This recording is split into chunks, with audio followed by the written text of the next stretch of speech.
is the best first car for a car guy? Heck, there are a lot of options from Miatas to Mustangs. There's a lot to choose from, but which one is the best? Today I'm going to cover 5 cars that I was thinking about possibly getting for my first car. Also, out of these cars, tell me which one you think is the best. Also, let me know what your car was in the comments. But without further ado, let's get right into it. So to start off, I'm just going to establish a little bit of rules or what I'm looking for when buying cars. According to my research, it is way better to buy a car with little to no modifications because you don't actually know if whoever installed them did it right. Ideally, you would also want a car under 100k miles because that is a lot of miles, but if it does, that's not necessarily the end of the world. Also, it's pretty important that you don't get a car with a rebuilt title. Same thing with the modifications because you really don't know if they rebuilt it correctly and you're more likely to have problems. And not even for your money, but just for your life. If you're driving down the road and your engine blows up, it's not gonna be good. Same thing with salvage titles. For me personally, I'm just gonna avoid them because the sad truth is there's a lot of scumbags out there who only want your money. Also, since it's the first car and not all of us have jobs because we're teenagers and we're broke, I'm gonna keep it under 10k. So, to start things off, it's no secret that I am a JDM guy. I mean, look at the logo, it's an S15. So it's only right that we start off with the ultimate cheap JDM car, the Nissan 350Z. It's really popular and man, I can see why. The car has extremely nice performance and good looks to match. I mean, the car would fit me quite well. Being the extremely handsome and extremely buff guy that I am, I think I would just have the most drip whipping this bad boy down the road. Anyways, this car comes with a V6 and it has huge aftermarket support. To top it off, it's also really durable and makes a great drift car. One of the competitors to the 350Z is the Infiniti G35. They come with the same engine, but the difference is style. Many have reported that the Infiniti G35 has a nicer interior, but I would say that the 350Z definitely looks better.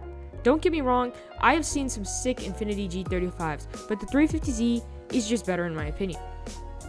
The only thing about these cars is that since they're so popular and common, it's hard to find one without 100,000 miles on it for such a low price.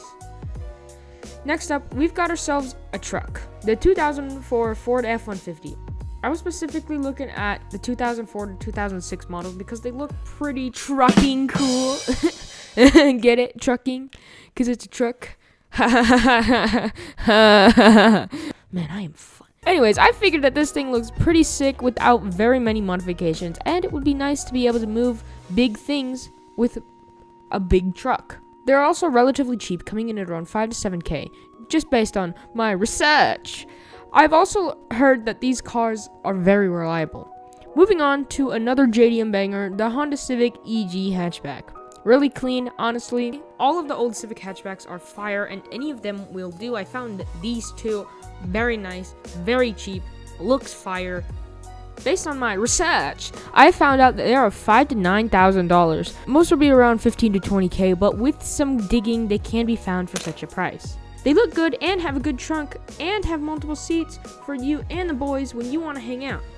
But there is a bad side. The engine is nothing but trash. Straight doo-doo. It does have a 4-cylinder, so it doesn't make very good power.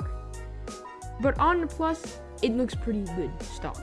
Finally, to finish off this list with the best car that you could possibly get, not even just for a first car, but just for any car, we have ourselves the one, the only, the P.T Cruiser. What did he say? Undeniably the most stylish car on the market. Screw all of your crusty, musty Lamborghinis and Ferraris. Let me get one of these P.T Cruisers because dang, these boys are cool. Okay, jokes aside. Finishing our list, we have the C4 Corvette.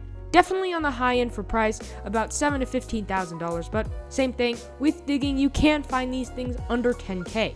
These cars are also going to be a little bit more janky. You might have to throw some elbow grease into these ones because they have gotten some problems, but they do look cool. Imagine rolling up to a park hangout in one of these bad boys. I can already see the drip now. Whipping one of these bad boys would be the coolest thing that has ever happened to me.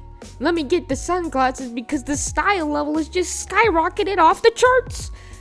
Not only do they look sick as heck, and to top things off, you can turn it into a convertible. I think. I'm sure that there is a whole list of cars that could be a good first car, but I don't know. You guys, I'm a noob. I'm looking to get my first car. Yes, I'm getting my first car. I'm at 12. I don't know why everybody keeps saying I'm 12. Anyways, guys, share with me what your opinion on these cars is and what was your first car in the comment section below. But regardless of what cars you like, make sure you stay safe out there, and I'll catch you later. This is Steve. Oh!